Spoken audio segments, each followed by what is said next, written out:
You ask Tiger to solve. This deals with linear equations with one unknown. The final result is x equals 3. Let's solve it step by step. Group all constants on the right side of the equation. Subtract 4 from both sides. Simplify the arithmetic.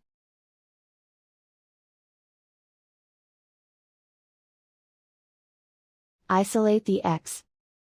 Divide both sides by 2. Simplify the fraction. Find the greatest common factor of the numerator and denominator. Factor out and cancel the greatest common factor. And so the final result is x equals 3.